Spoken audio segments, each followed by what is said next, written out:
Warahmatullahi wabarakatuh. Waalaikumsalam warahmatullahi wabarakatuh. Kita ngelanjutin soal sebelumnya. Aku juga lupa. Aku nggak lupa sih. Kita udah sampai soal nomor 26. Maksudnya pertemuan kemarin itu nggak aku nomorin gitu. Jadi aku agak lupa. Oke, nomor 26. Di bawah ini yang melatar belakangi kedatangan bangsa barat di Indonesia adalah A. Menjalin mitra dagang untuk menjual belikan rempah-rempah. B. Melaksanakan semboyan kekayaan, kejayaan, dan penyebaran agama. C. Menolong keterpurukan dan keterbelakangan bangsa timur termasuk Indonesia. D. Mencari dukungan politik karena jatuhnya Konstantinopel atas dinasti Utsman Turki. Menurut kalian jawabannya apa? Sebelumnya. Apa?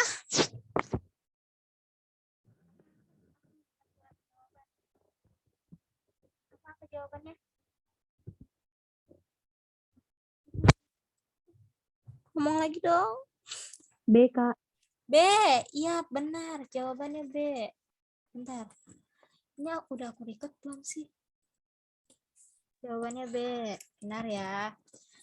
Laksanakan semboyan kekayaan, kejayaan, penyebaran agama.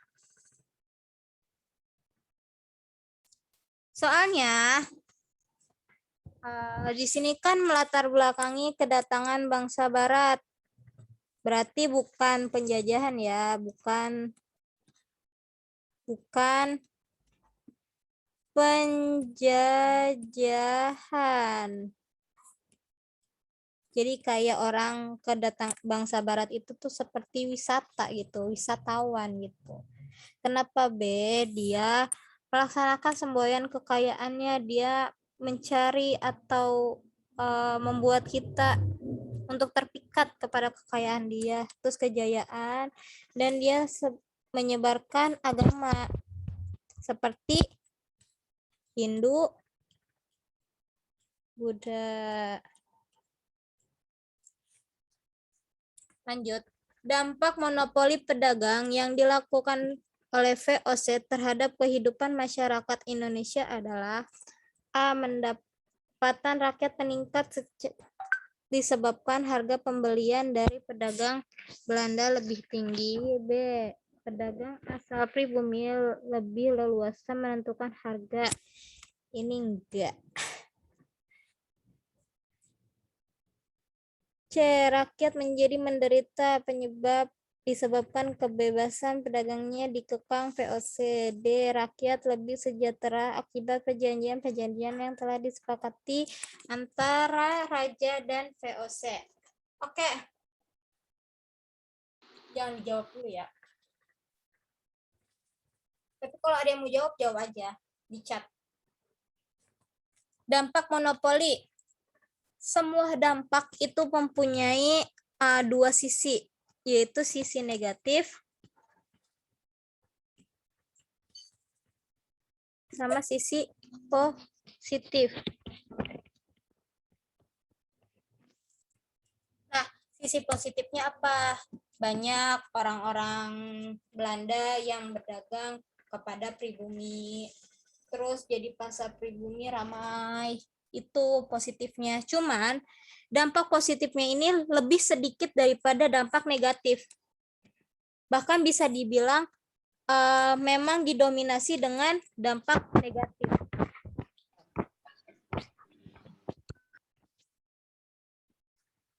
Negatif. Tulisan aku rapi. Soalnya aku pelan-pelan nulisnya. Dampak negatifnya itu pertama apa? Ada yang tahu nggak dampak negatifnya?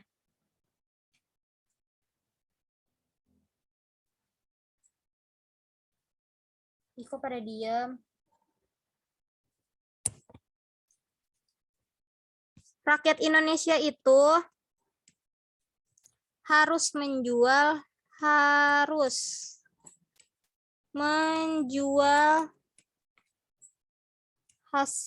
bukan jangan. Kebanyakan. Rempah-rempah. Rempah-rempah tuh apa? Jahe, kunyit, lengkuas kayak gitu. Kepada VOC. Harus ya. Berarti kalau yang nggak ngejual ke VOC, tanamannya diambil paksa dan tidak dibayarkan. Yang kedua,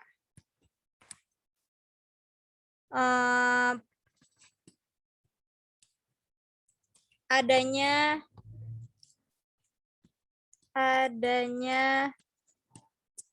pembantaian.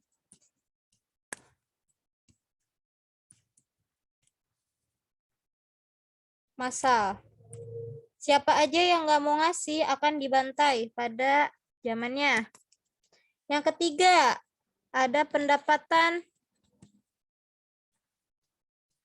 menurun. Kenapa menurun? Karena harganya itu ditentukan sama si VOC. Ditentukan oleh VOC. Contohnya, misalkan kita jualnya itu 5.000. Ini bagi untung. Buat si VOC-nya 3.000, buat kitanya 2.000. Cuman tuh si VOC udah nentuin harganya itu bukan 5.000 tapi 4.000. Berarti kan tetap dia sama 3.000, 1.000-nya untuk kita. Kita bisa komplain? Nggak bisa, karena balik lagi harganya sudah ditentukan. Harga sudah ditentukan. Kalau nggak mau atau nggak sepakat dengan harganya, akan ada pembantaian. Wow, apa-apa dibantai. Yang keempat, ada penderitaan. Bukan penderitaan, apa ya? Yang lebih dramatis. Siksaan dong. Siksaan fisik. Nah, kira-kira jawabannya apa? Udah ada yang masuk jawabannya. C. C. Rakyat menjadi menderita sebab kebebasan berdagang dikekang oleh si VOC. Iya, benar. Oke. Pertama dikekang, kenapa? Harganya ditentuin. Mana harga? Mana harga? Nih, harga ditentukan.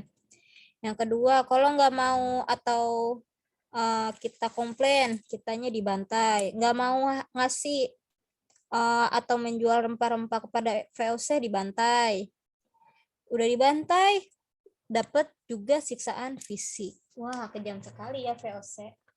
Untung kita terlahir ketika sudah merdeka. Coba kalau nggak merdeka, kayaknya aku nggak sanggup deh.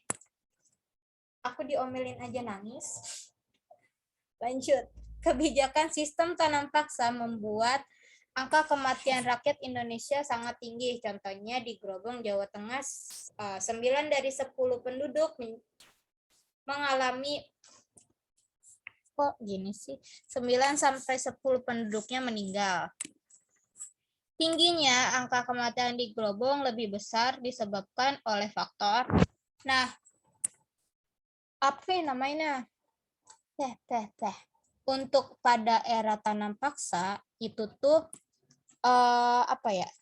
Tanam paksa oleh siapa? Tahu nggak namanya? Belum kenalan, Kak. Jenderal gini ya. Jenderal Johannes van de Bosch. Nih, ini dia mengemukakan tanam paksa. Nah, terus pada era si Van de Bosch ini, tanahnya itu 20% harus ditanami oleh kopi, dan teh nila. Harus. Kalau misalkan nggak punya tanah, kita harus bekerja pada lahan orang. Dan bekerjanya itu selama hampir 24 jam, ya minimal 22 jam lah minimal. Maksimal, maaf. Nah, untuk pada kasus di Grobong Jawa Tengah ini tuh sama kayak kasus di tahun 1944 kalau nggak salah di daerah Cirebon. 1944 di Cirebon. Kalau di Cirebon itu terjadi karena itu tuh mengalami kelaparan karena nggak adanya pemasukan bahan pangan dan air. Nah, kalau untuk di kasus Gerobongan Jawa Tengah itu kalau nggak salah ini maaf ini Cirebonnya bukan 109 tapi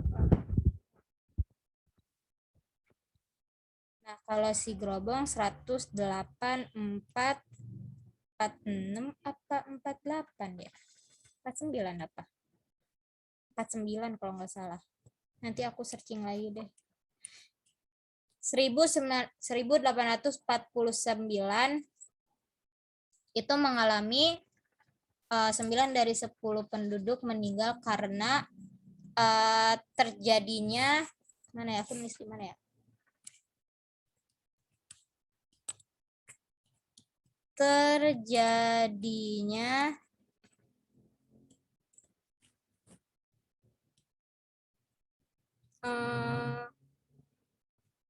peningkatan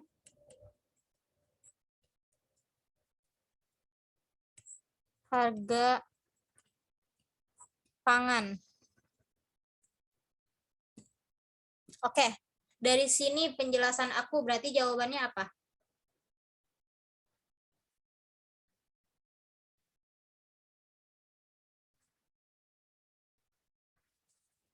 Ayo, jawabannya apa? Kok nggak ada yang masuk? Nih, ada yang masuk. B. Kehilangan lahan pertanian untuk menanam tanaman pangan. Bukan kehilangan, tapi dia itu peningkatan harga pangan. Kalau pangan itu apa? Termasuknya D, Kak. beras. Apa? D. D, iya, D. Harga beras melambung serta mengalami gagal panen. Nah, pada tahun 1849 ini banyaknya para petani ini gagal panen. Kalau gagal panen sebenarnya enggak semuanya gagal berasnya atau padinya, cuman dari yang harusnya 100% yang berhasil itu hanya 30% gitu. Berarti kan lebih sedikit kan? Karena yang 70%-nya ini gagal. Ini gagal. Nah, supaya petaninya balik modal 30% ini itu harganya dilambungin, dimahalin supaya balik modal. Makanya menjadikan harga beras melambung. Kenapa gagal? Karena diserang hama belalang. Bukan hama itu bukan hanya belalang ya, tapi bisa elang, kayaknya burung-burung gitu. Ada yang mau tanyain? Nggak ada. Lanjut. Perhatikan pernyataan-pernyataan berikut. Pendidikan hanya enggak usah. Ini nanti aja aku bacanya. Ini aku skip bacanya. Langsung ke soal. Pernyataan yang merupakan perbedaan kehidupan pada masa kolonial Barat dan penjajahan Jepang ditujukan pada nomor. Kalau kolonial Barat ini apa? Siapa? Si Belanda ya. Belanda. Berarti aku mau buat tabel swing antara si Belanda sama si Jepang. Perbedaannya hanya satu untuk di kehidupan masa kolonial, yaitu pada masa Belanda pendidikan hanya untuk priai atau bangsawan. Nggak nyampe lagi. Atau bangsawan. Tapi ketika di Jepang pendidikan untuk seluruh kaum.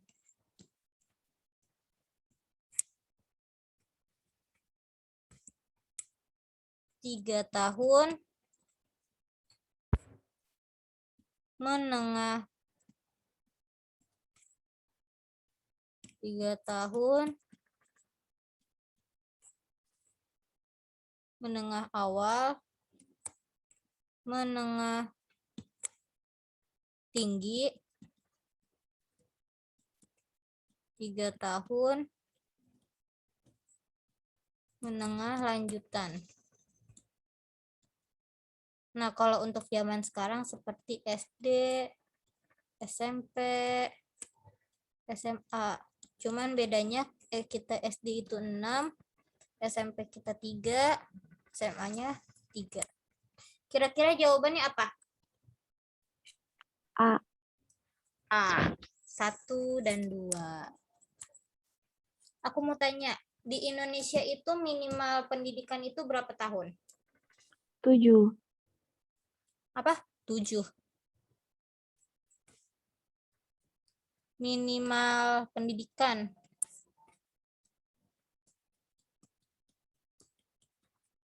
Indonesia. Yakin 7.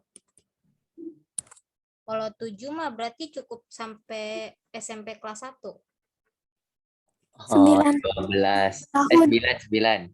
Ya, 9. 9.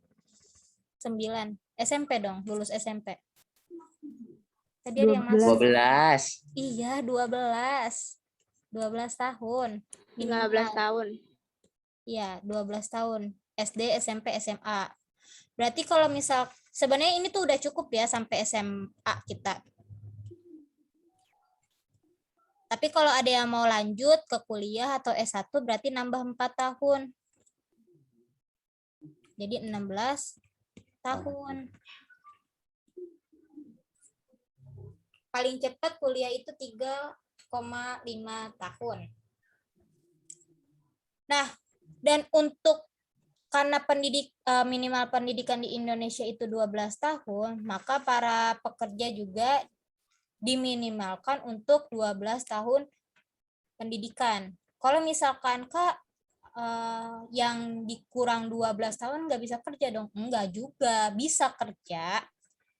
Kayak misalkan kalian lulus SMP nih, misalkan nih langsung mau kerja, bisa kerja di PT, cuman harga gajinya tidak akan sama dengan gaji yang 12 tahun pendidikannya yang ditempuh gitu. Kalau nggak salah waktu itu tuh di PT XXX, aku nggak mau nyebutin PT-nya. Untuk lulusan SMP itu kalau nggak salah 1,2 juta per bulan. Tapi untuk SMA 2,5 juta per bulan. Berarti kan beda ya 12 sampai 25. Tapi sekarang udah naik lagi, udah naik 3,6 kalau nggak salah. Naiknya kan maksudnya bedanya sangat tajam ya. Jadi kalau misalkan yang mau kerja Minimal banget kalian lulusan SMK. Oke, kita lanjut. Letak geografis negara-negara Asia Tenggara berada di 3 perairan, yaitu Samudra Hindia dan Teluk Benggalan di bagian barat, Samudra Pasifik di bagian timur, dan titik-titik-titik. Arah mata angin, guys. Aku mau tahu barat itu di mana. Di sini apa? Ini di sini. Apa? Utara, Utara, selatan, selatan, yang ini barat, barat, sini timur. timur. Oke, di bagian barat itu ada Samudra Hindia. Di bagian timur ada Samudra Pasifik. Di bagian selatan itu ada Samudra Atlantik. Di bagian utara Laut Cina. Oke, dari yang ini jawabannya apa?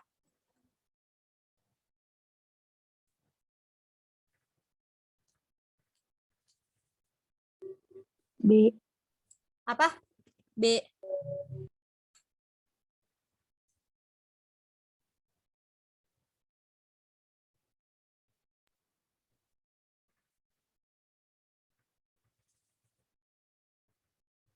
Maaf.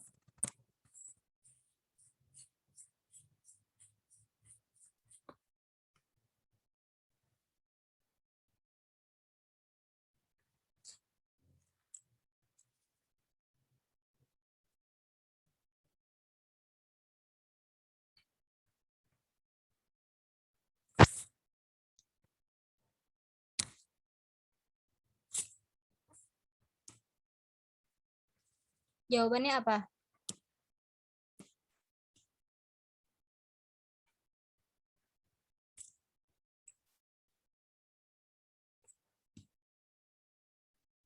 C ya. Ada yang mau tanyain nggak? Guys, Cukup, Kak. lanjut. Argentina, Brazil, Kolombia, Venezuela, dan beberapa negara di benua Amerika yang termasuk dalam kawasan Amerika Selatan, Amerika Utara, Amerika Tengah, atau Kepulauan Karibia. Ini nggak usah aku ituin ya. Apa jawabannya? Mereka berada di Amerika Selatan. Lanjut. Aku mau tes suara. Ainia, Pinadin, hai. Iya, Kak. Iya, kenapa?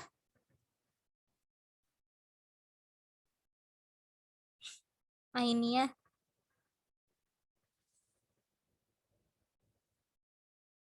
Dibaca yuk.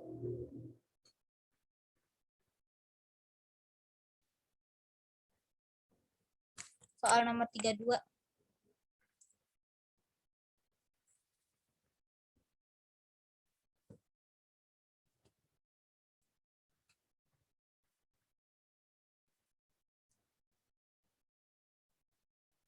Ainia, main yuk.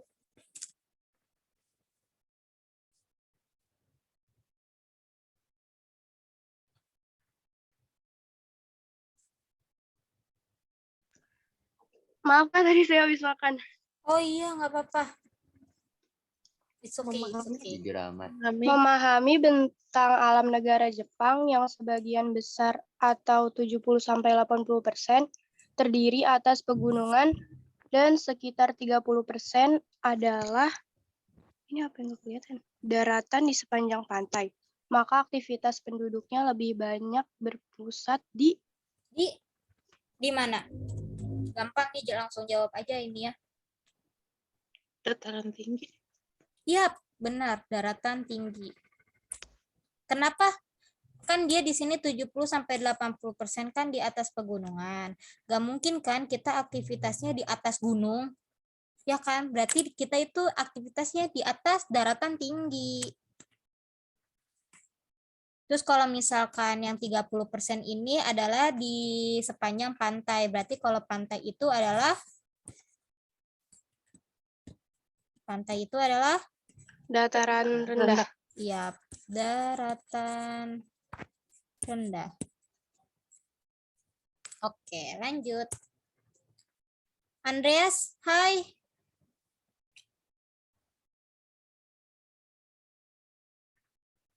Andreas.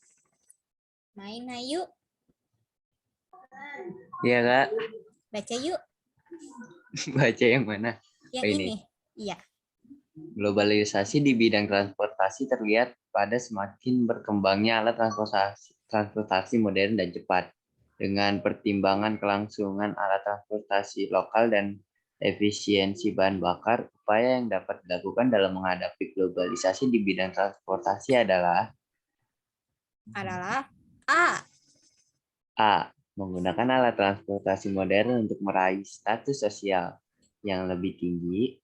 B. Memanfaatkan alat transportasi di setiap ada perjalanan atau sedang berpergian.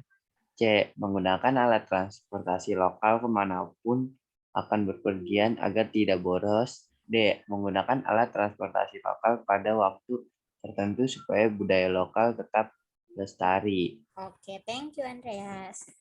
Globalisasi di bidang transportasi terlihat semakin berkembang. Upaya yang dapat dilakukan dalam menghadapi globalisasi bidang transportasi. Jawabannya apa? A. Menggunakan alat transportasi modern untuk meraih status sosial yang lebih tinggi, bukan ya.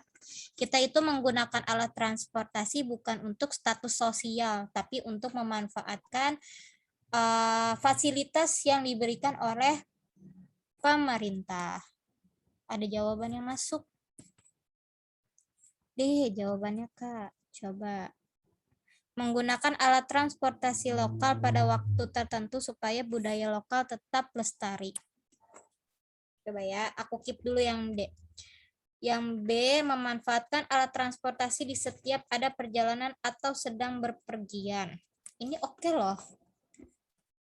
Tapi ini oke ya, jadi aku keep dulu. C. Menggunakan alat transportasi lokal kemanapun akan berpergian agar tidak boros. Ini juga oke loh. Yang ini soal ini aku belum jawab soalnya. Malah aku baru baca. Oke, ada 3 jawaban guys. Lebih mencondong kemana, B, C, atau D? Ada yang jawab B, ada yang D. Memanfaatkan alat transportasi di setiap ada perjalanan atau sedang berpergian. Berarti setiap ada perjalanan. Ini bagus banget sih. Kayak kita tuh selalu always memanfaatkan fasilitas yang diberikan oleh pemerintah gitu ya. Ini bagus banget sih yang B. Coba yang C dulu. Menggunakan alat transportasi lokal. Transportasi lokal. Kemanapun akan berpergian agar tidak boros. Transportasi lokal. Itu juga oke tahu. Soalnya emang nggak boros. Naik kereta aja cuma 10.000, iya nggak sih? Terus dibalikin lagi. Terus sekarang kan udah pakai kartu apa namanya? Kartu tetap gitu kan, satu orang yang jalannya cuma 3.000, 2.000. Itu tuh murah banget gitu. Ke Jakarta cuma 2.000 gitu. Bolak-balik 4.000. Coba kalau naik kendaraan, bensinnya berapa? D. Menggunakan alat transportasi lokal pada waktu tertentu supaya budaya tetap lestari. Oh ya, yang D enggak ya. Berarti kenapa enggak? Berarti cuman dipakainya pada waktu tertentu doang gitu. Padahal kan kita harusnya kalau bisa setiap mau berpergian gitu kan. Jadi menurut kalian B apa C nih? Ayo dong, aku bingung nih B sama C.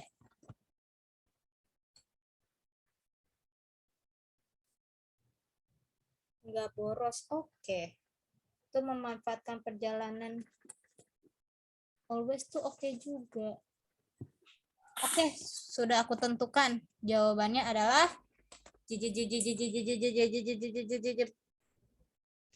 B. Karena apa? Karena ketika kita memanfaatkan transportasi di setiap perjalanan itu sudah termasuk tidak boros, ya enggak sih? Jadi B jawabannya. Lanjut. Bimbang banget sih ini soal. 3, 4. Amira, hai. Iya, Kak. Dibaca yuk. Pertumbuhan penduduk benua Eropa menurun dari tahun ke tahun. Faktor yang mempengaruhi kondisi tersebut yaitu A. Pasokan pangan terbatas, B. Tingkat pendidikan penduduk rendah, C. Keinginan memiliki anak rendah, D. Perkembangan teknologi sangat maju. Oke, thank you Amira. Ini kan benua Eropa ya. Kita itu benua apa sih? Asia, Kak. Benua Asia. Asia. Siap. Asia, Eropa. Kita pakai negara yang kalau Asia pakai negara sendiri aja ya. Soalnya kita yang paling tahu negara kita sendiri gitu. Yang Eropa aku pakai negara Kanada.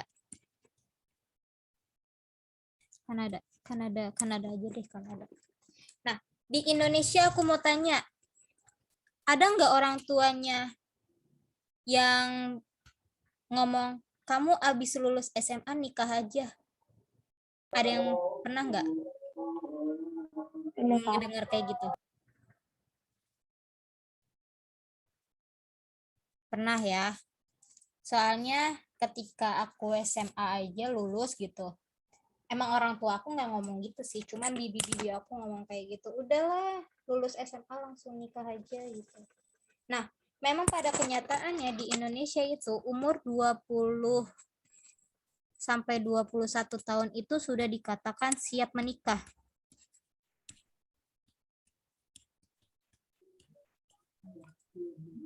Dan ketika umur 23 sampai 25 belum menikah, itu tuh sudah dikatakan tua.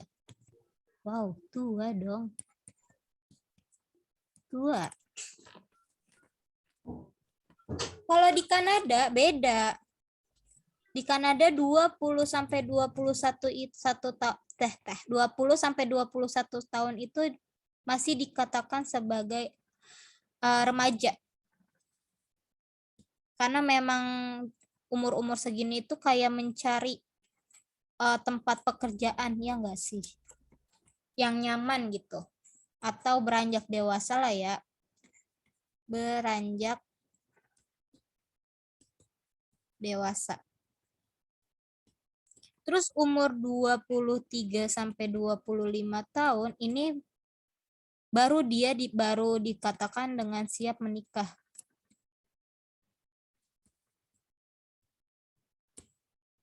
Yang tuanya umur berapa? Tua di sana itu umur 30 sampai 35 tahun. Kalau di Indonesia 23 sampai 25 dibilang tua, berarti kalau 30 sampai 35 udah dikatain apain dong? Nenek moyang. Nah, dari sini kita lagi ngomongin menikah dan siap menikah dan menikah. Berarti berujung pada pertumbuhan penduduk kan? Pertumbuhan penduduk. Karena ketika pertumbuhan penduduk itu muncul, akan lahirnya generasi baru.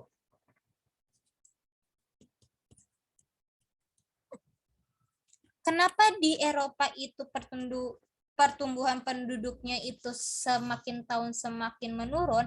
Karena tuntutan hidup di sana atau biaya hidup di Eropa itu sangat mahal. Biaya hidup di Eropa sangat mahal.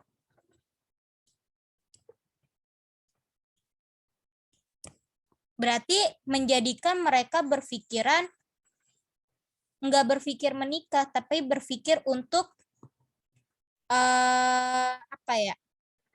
memantapkan untuk apa? Untuk karir, untuk mencari uang, untuk membiayai biaya hidup atau tuntutan hidup di Eropa. Makanya mereka itu lebih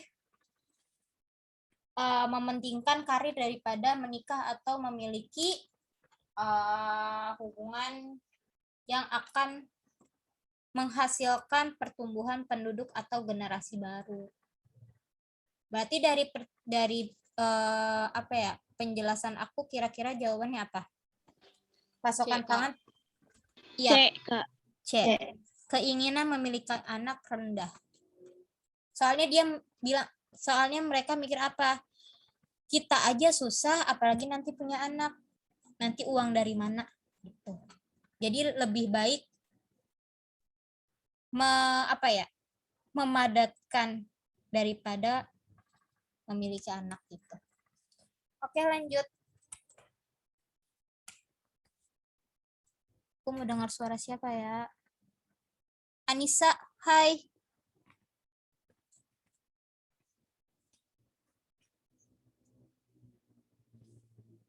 Anissa.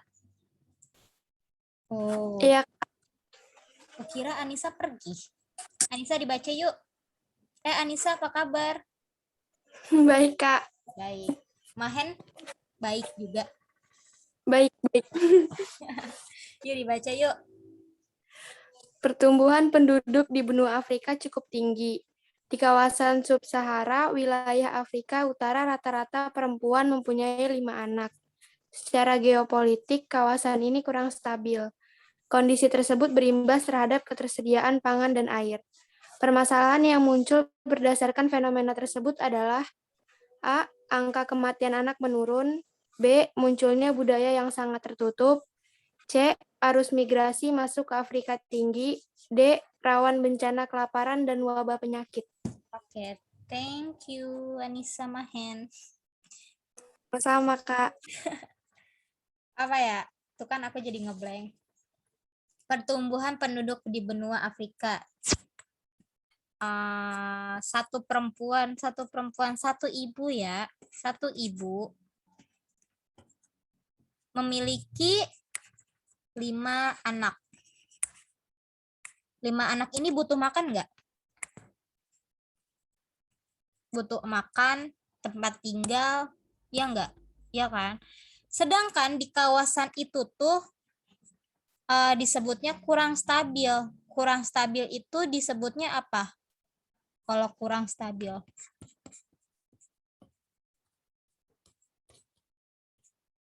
Kurang stabil itu disebut dengan apa sih? Kekurangan. Kekurangannya apa? Kekurangannya ketersediaan pangan dan air. Nah, permasalahan ini muncul berdasarkan fenomena adalah, kira-kira jawabannya apa? Dia punya 5 anak, dengan kondisinya di situ tuh kekurangan pangan dan air. Yap. D, Kak. Benar, D. Rawan bencana kelaparan dan wabah penyakit. Karena menghidupi 5 anak ini dengan keadaan kekurangan itu sangat amat bentrok ya. Gak mungkin kan 3, misalkan 1 roti. Cuman mereka tidak puas gitu untuk kelaparan mereka tuh. Lanjut, gampang banget ya soal yang tadi. Oh iya, ini dijawab ya. Langsung chat pribadi ke aku. Direct messenger, oke? Soalnya aku mau share absen.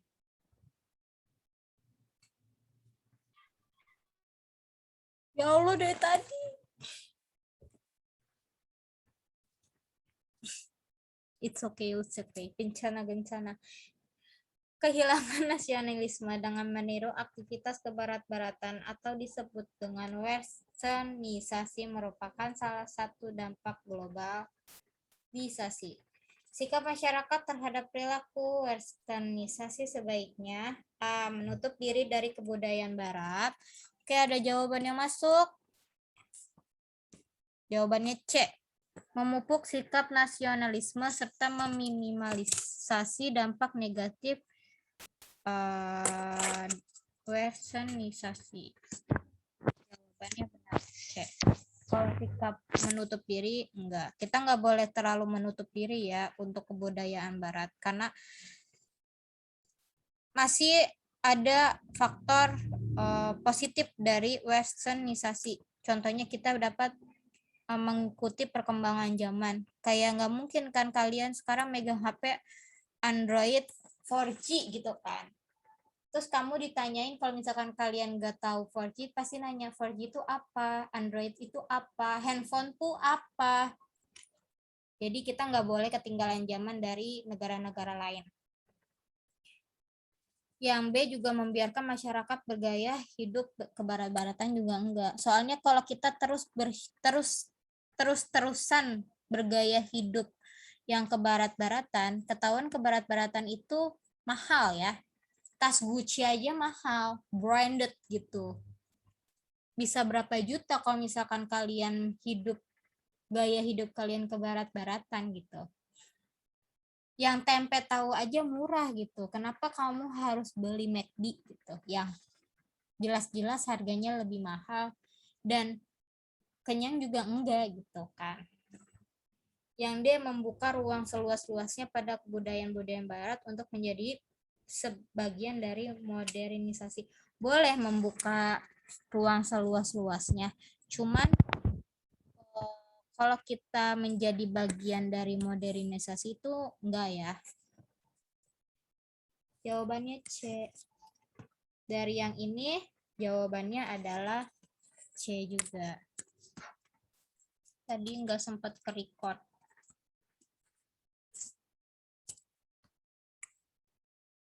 Yang ini jawabannya adalah B.